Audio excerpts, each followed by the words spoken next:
Bismillahirrahmanirrahim. Assalamualaikum warahmatullahi wabarakatuh. Alhamdulillah wa syukrulillah wa la hawla wa la quwata illa billah.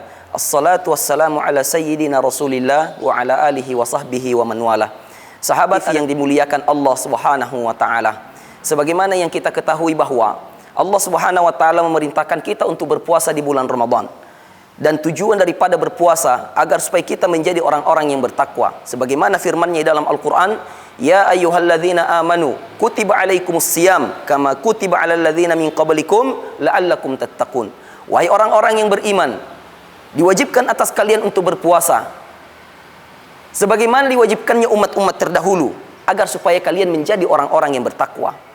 Ayat ini menunjukkan atau mengajarkan kepada kita, memberikan informasi yang jelas kepada kita, yang diseru untuk berpuasa adalah orang-orang yang beriman.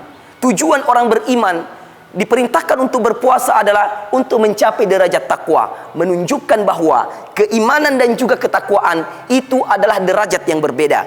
Iman derajatnya di bawah, namun ketakwaan derajatnya begitu tinggi, berada di atas.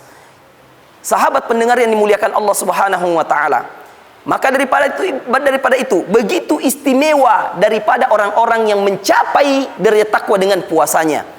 Karena Allah Subhanahu wa taala menjamin orang-orang yang bertakwa masuk ke dalam surga tanpa melalui hisab. Wasiqal ladzina taqaw rabbahum ilal jannati zumara. Allah Subhanahu wa taala menetapkan bahwa orang-orang yang berpuasa nanti di hari kiamat yang mencapai derajat takwa dikumpulkan dalam satu kelompok, kemudian dimasukkan ke dalam surga secara bergerombol oleh Allah Subhanahu wa taala.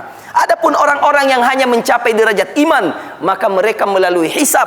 Fa amma man thaqulat mawazinuhu fahuwa fi 'ishatir radiyah. Orang beriman ditimbang amal solehnya. Jika amal solehnya berat, maka dia akan menemukan kehidupan yang penuh dengan kenikmatan. Wa amma man khaffat mawazinuhu fa ummuhu hawiyah. Namun sebaliknya, orang beriman ditimbang amal soleh, amal buruknya, namun ternyata amal buruknya jauh lebih berat, maka dia akan masuk ke dalam neraka yang penuh dengan kesengsaraan. Itulah neraka hawiyah. Maka daripada itu, sahabat pendengar yang dimuliakan Allah Subhanahu wa taala, kita wajib bagaimana caranya kita supaya bisa berjuang menjadikan puasa kita, mencapaikan kita pada derajat ketakwaan kepada Allah Subhanahu wa taala. Sekarang yang menjadi pertanyaan, apa yang dimaksud dengan takwa itu? Umar bin Al-Khattab radhiyallahu anhu ketika ditanya tentang takwa, beliau mengatakan, takwa itu adalah engkau berjalan di hadapanmu begitu banyak duri dan engkau menghindari begitu takut apabila terkena oleh duri tersebut. Itulah takwa. Yang artinya apa? Kita berjalan dalam kehidupan kita banyak perkara-perkara yang syubhat, bahkan yang haram, bahkan banyak maksiat, banyak dosa, banyak jebakan-jebakan syaitan, dan kita berhati-hati melalui kehidupan kita, takut untuk terjerumus ke dalam dosa, maksiat, perkara haram dan syubhat tersebut atau jebakan syaitan. Maka itulah yang dimaksud dengan ketakwaan sebagaimana yang dijelaskan oleh Umar bin Al-Khattab radhiyallahu anhu. Sahabat pendengar yang dimuliakan dan juga dirahmati oleh Allah Subhanahu wa taala, banyak kisah-kisah terdahulu yang mana kisah-kisah ini mengajarkan kepada kita tentang tanda-tanda daripada ketakwaan itu. Pada suatu malam, Khalifah Umar bin Al-Khattab radhiyallahu anhu sedang melakukan perjalanan untuk mengecek kondisi warga di kota Madinah.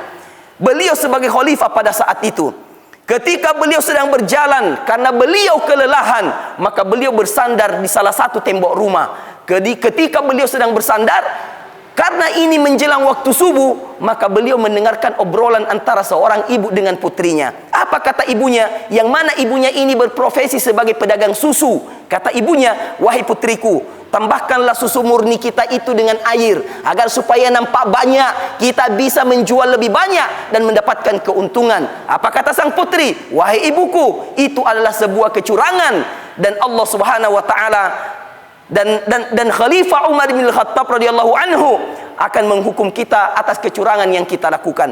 Namun apa kata ibunya? Tenang saja, Khalifah tidak mendengar. Khalifah sedang di rumah dan tertidur pulas. Kata putrinya, tidak wahai ibu, walaupun Khalifah Umar tidak melihat dan mendengar obrolan kita, tetapi Allah Maha melihat, Allah Maha mendengar, dan Allah Maha mengetahui apa yang kita lakukan.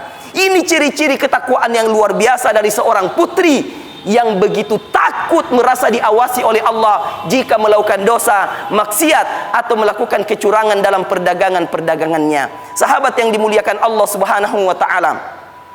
Maka daripada itu, sesungguhnya ciri-ciri orang-orang yang bertakwa adalah orang-orang yang selalu merasa dirinya dipantau oleh Allah, diawasi oleh Allah, dilihat oleh Allah. Dan Allah Subhanahu wa taala mengetahui ma zahara wa ma batan, apa yang nampak secara terang-terangan dan apa yang tersembunyi di dalam hati manusia pun Allah Subhanahu wa taala tahu.